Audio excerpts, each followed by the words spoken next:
Welcome back to What Arty Noobs with General Disturbance. This is the Conqueror Gun Carriage, otherwise known as the Orbital Laser Cannon.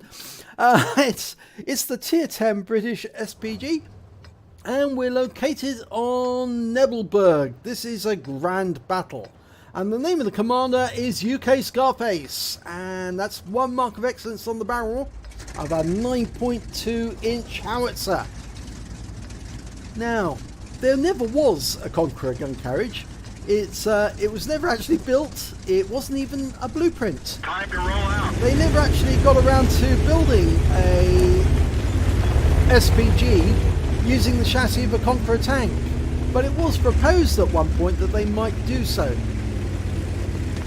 So it's really basically Wargaming has theorised that this is what the tank might look like if it had been part of the FB series of tanks that were designed after the war for universal tanks.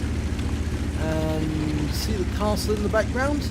Many of you may be unfamiliar with the grand battles on Nebelburg because you may not be at Tier 10 yet, but you're going to experience a grand battle right now.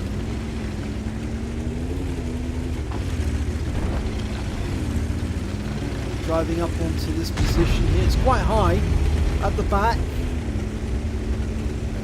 Got some trees for cover.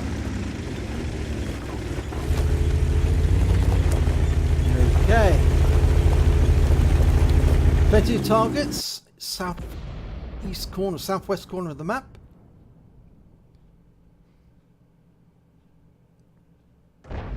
Now, seeing as this is a grand battle, the targets are all tier 10s.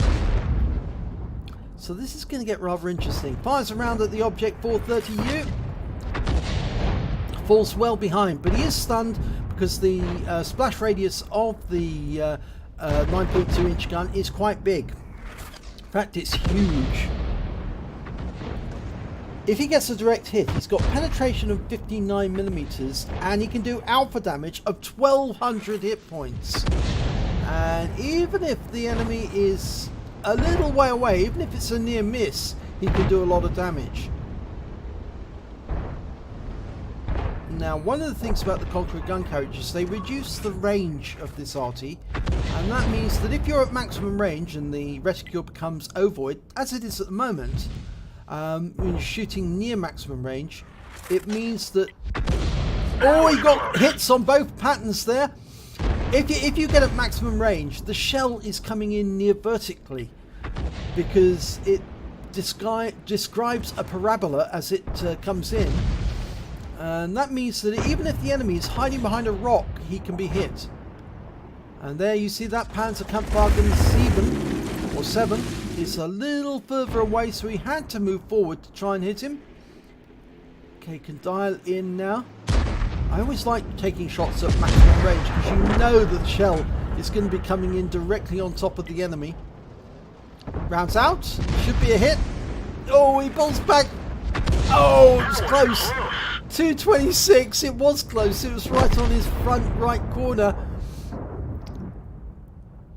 And even though that Panzer 7's actually got very good armour, it still badly damaged him. He's lining him up for another shot. Now, there are other targets he can go for, plenty of them actually. I think it also helps if you aim for targets which are in sight of your own team, because then they can do a lot of damage assistance for you. And we've got a whole bunch of tanks there that are engaging our guys, or our members of our team, and we fire around in at the patterns again, and we get more damage on them, and on an object 140 this time. And again, the thing is, if you stun multiple tanks with one shot, it can really make a difference, because you only need your teammates to put holes into them and you pick up half the XP. So really it does pay to actually support your own team by stunning as many enemy as you can. And now we've got a pair of tanks acting together, forming almost a line to shoot. And if we can put a shell in right next to them, and the round goes out. Oh, there it goes in. That was ours. I think 2 rounds going in simultaneously, one from one of our fellow Arties And so we've damaged the Panzer 7 and the Conqueror, Super Conqueror. And they're almost out of the hit points now. In fact, that Panzer 7's not going to last very much longer.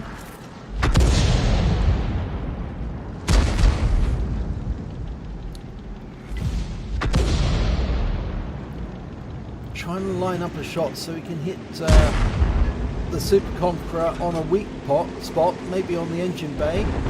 Rounds out. Oh, here it comes. Oh! 162, but it did stun him.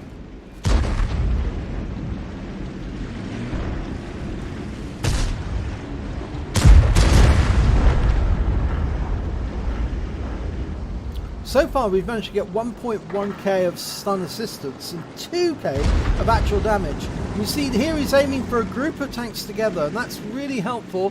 You hit the group, you can actually hit more than one tank with one shell. Oh, and the pattern goes down. And he was taken out by the T-92 HMC, who actually managed to destroy. He managed to get a bombardier, would you believe it? He actually managed to get a bombardier. He took out the Panzer 7 and the Patton tank at the same time. And we're racking up the damage here.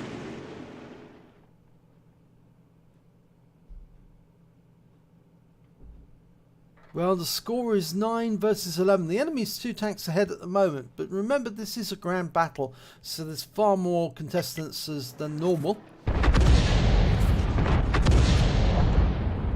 Firing around in the object 140. Oh! He goes up to an ammo rack just before our shell arrives, so unfortunately we wasted that one. But it's not a lot we can do about that. Right, UKSkaface is relocating. And there's the T-92 who managed to get the bombardier just ahead of us. I'll bet he's a happy bunny right now.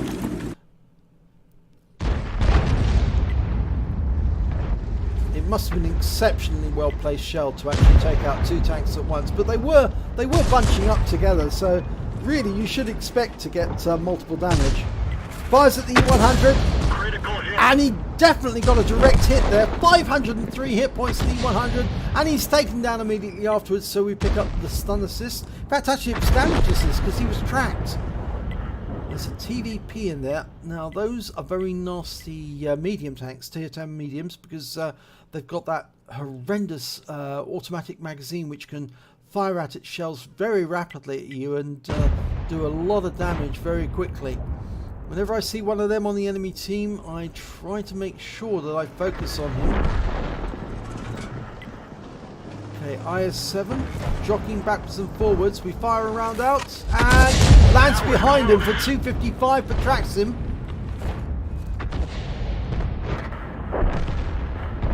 Now we've managed to go from 2 tanks behind to 2 tanks ahead now. And there's that TVP again.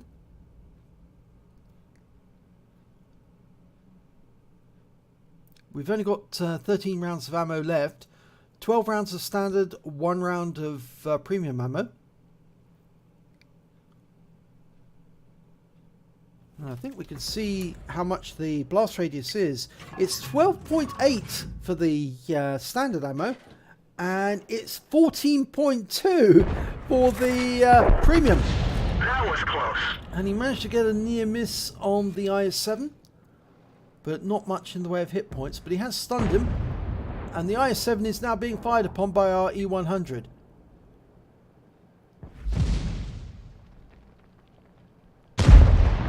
Ooh, that was a big hit, and he takes down the IS-7. There's that TVP.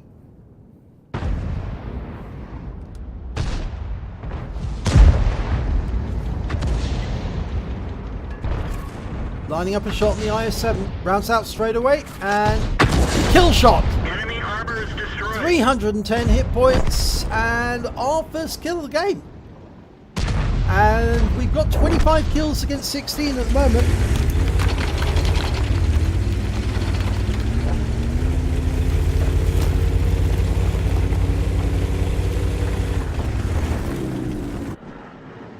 So there are only 5 enemies left. 4 enemies left now. There's 26 versus 18. One of them is a Foch B, the tank destroyer with that magazine. Round out. Oh, got him, killed, 296. That's a very useful kill. Foch is a very nasty tank destroyer with that magazine, can actually do serious damage to your own team. And the IS-7 goes down. There are only 2 enemy remaining and we're hunting them down. So we're going to have to move because we're probably out of range. Yes, there are Stribs 103 and a Leopard, and they're way over the other side of the map. Now, can we get down there? I'm not sure we can. Are we going to be out of range? Yes, we are out of range, I'm afraid. So he's going to have to get closer. I don't think he can go down that cliff. I think he'll have to drive around to get down. Yeah, and by the time he gets around, I think the enemy will be dead, but... Can you get down there? Maybe. Yeah. Ooh. And he gets it. So, driving to get as close as we can to get to the Strib. The Leopard's been killed. The Strib's now in range. Okay, he's gone to aiming. There's the Strib, dialing in. He's taking a very defensive position. That AMX-30 is going to come around behind and shoot him in the rear. Unfortunately, he didn't track him, and that was a big mistake by the AMX, but he's trying to get around the other side. We fire around it to try and help, and it lands a little way away, but it does stun the Strib, and the AMX has managed to get around the other side, but unfortunately, the Strib has outmaneuvered him, and he's got alongside him, but he's taken out by the Batchat, who drives by. So, end of battle. 30 kills versus 21. And here's the end of battle result. It's an ace tanker for UKSkaface in the Conqueror Gun Carriage. He managed to get a Bruiser medal for getting at least 5 critical hits, Gore's medal for doing more damage than exceeding 8 times the hit points of his own vehicle, and a Confederate for getting hitting more of the enemy than anyone else, at least 6 tanks subsequently taken up by other team members. And a win 8 for that battle was 5061. So let's have a look at the team scores. Well, he actually did the highest amount of damage overall in the battle. He didn't pick up a high caliber for some reason. It must be that he was not 20% of the enemy hit points. 4,607 hit points of damage. The Object 277 managed 4318. And then came the M48A5 Patton, who managed 4,107 on the enemy team, followed by our E100, who managed 4,027. Now, the T92 that actually managed to get the Bombardier, he's not showing in that list for some reason. I'm certain there was a Bombardier, but maybe it's further on down. No, it's not showing. That's not the Bombardier. Oh, that's very peculiar. It's not showing at all. But I'm pretty certain that the T92 did get a Bombardier in that battle. So, I think it was this guy, actually, who managed to get it. But it's just not showing at all. Anyway, if we look at the number of kills, then we have the E100 and the Batchat 25. They both managed to get 3 kills apiece. The highest number of kills, actually, went to the Foch B, the one that we killed. He managed to get 4, and that's why they're so dangerous, is that they have that magazine-fed capability of just literally firing shot after shot after shot into the of very heavily penetrating and badly damaging rounds into their targets until they're dead. And then, of course, we've got UKSkaface, who managed to get 2 kills along with the Object 277 and a number of other teammates. And there was 2 members of the enemy team who managed to get 2 kills, including that Striv 103B. So let's have a look at the base XP. And it was UKSkaface who actually managed to get the highest amount. And again, the reason for that is that he managed to pick up a lot of stun assistance and damage assistance. And that's why his experience level is so high. He was followed by the Batchat 25 ton, who got 1086, and then the E100, who managed to get 975. Have a look at the detailed report. He fired 14 rounds during that battle. He got 2 direct hits, no penetrations. All of the damage he did was shaking the enemy to pieces. He did 18 splash damages as well. Damage of 4,607 hit points, all at more than 300 meters. He damaged 9 of the enemy during that battle, killed 2 of them, and did damage assistance of 259 hit points and stun assistance of 3084. And that's why his XP was so high. That's why he got the ace tanker. He did a huge amount of stun assistance, and he did that of 18 stuns, and that's because he was hitting multiple targets with each shot, so he was stunning more than one. 14 shots fired, 18 stuns. On a premium account, he earned 83,028 credits, and after ammunition resupply, and the ammo is expensive, he still took away 48,728 credits profit. He received 9 bonds for the awards he managed to get, and 13 bonds for the battle, bringing up a total of 22 bonds, and that's why grand battles can be very useful. If you're after getting advanced equipment or the improved equipment, then doing lots and lots of grand battles can really help to earn those bonds so you can buy that equipment.